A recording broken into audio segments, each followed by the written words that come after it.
اب بندے نے التجائیں شروع کر دی. اس نے کہا کہ مالک بھی تو ہے, رحمان بھی تو ہے, رحیم بھی تو ہے, عبادت بھی تیری کرتے ہیں تو مدد بھی تو تجھی سے مانگنی ہے نا. اب مہربانی فرمانا اہدنا الصراط المستقیم, ہمیں سیدھا راستہ دکھا دے. صراط الذین انعمت علیہم, ان لوگوں کا راستہ دکھانا جن پر تو نے انعام کیا ہے. غیر المغضوب علیہم ولا الضالین, ان کے راستے پہ نہ چلانا جن پر تیرا غضب ہوا, جو گمراہ ہو گئے ان کے راستے. تو نماز میں جب ترجمے پر آپ کا غور ہوتا ہے تو آپ کا تو دل خود بخود لگ جاتا ہے, شوق بڑھ جاتا ہے آپ کا. تو اتنی چیزیں ہم زندگی میں یاد کرتے ہیں, تو اگر ترجمہ بھی نماز کا یاد کر لیں اور پھر شوق سے پڑھیں تو آپ یقین کریں طبیعت کھینچی چلی آئے گی. ہمارے یہاں کچھ لوگ نماز پڑھتے ہیں پر بڑی لاپرواہی سے پڑھتے ہیں, کبھی ادھر دیکھتے ہیں, کبھی ادھر دیکھتے ہیں, کبھی بال سہلاتے ہیں. وہ میں نے دیکھا ہے سجدے جا رہے ہیں تو سیانے سیانے بندے کبھی کپڑے کو چھیڑ رہے ہیں, کبھی جگہ کو چھیڑ رہے ہیں. میرے نبی کریم صلی اللہ تعالیٰ علیہ وسلم نے فرمایا ان لوگوں کا کیا حال ہے جو اپنی نماز میں نظریں آسمان کی طرف اٹھاتے ہیں, رکوع سے اٹھے تو اوپر دیکھنا شروع کر دیا, کیا حال ہے ان کا.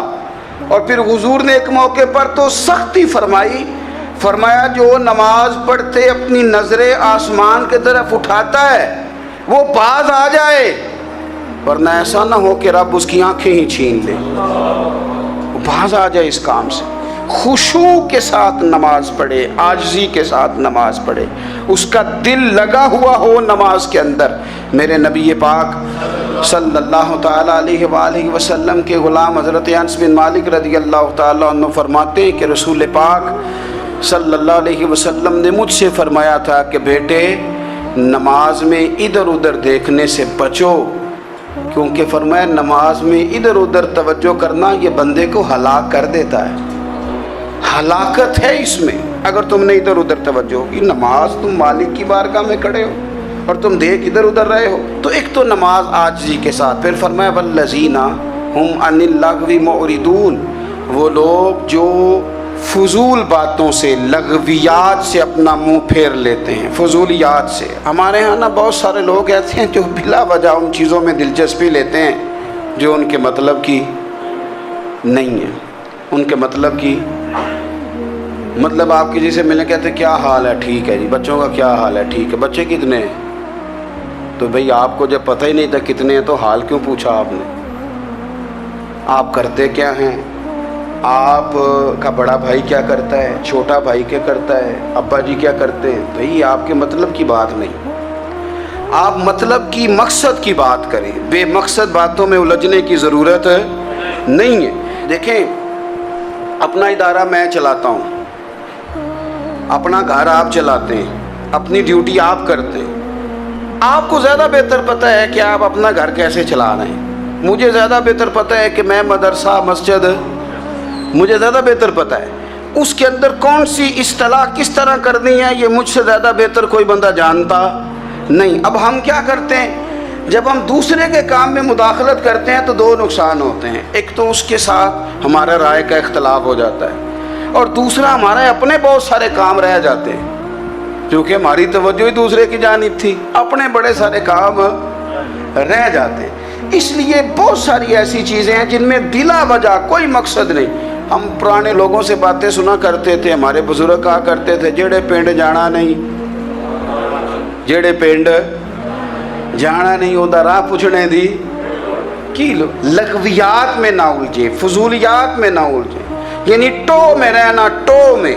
آپ یقین کریں میں نے پرسنلی طور پہ اس چیز کو محسوس کیا ہے کہ ہمارے بہت سارے اہم حقوق صرف اس لیے مس ہوتے ہیں کہ ہماری اپنے سے زیادہ توجہ سامنے والے پہ ہوتی. سامنے والے میں نے دیکھا بڑے بڑے عجیب سوال اور بڑے بڑے انوکھے سوال, مطلب یہ کہ اتنی لمبی چوڑی, اور لوگوں کو بڑا پتہ ہوتا ہے یہ فلاں آدمی جو ہے اس کے بچے کتنے ہیں, وہ بیاہ کہاں پہ ہیں, کس کس علاقے میں ان کی شادیاں ہوئی ہیں. اتنی تفصیلات کی ہمیں ضرورت نہیں ہے. ہم سے تو ہمارے بارے میں پوچھا جائے گا تو ہمیں اپنا معاملہ بڑا صاف ستھرا.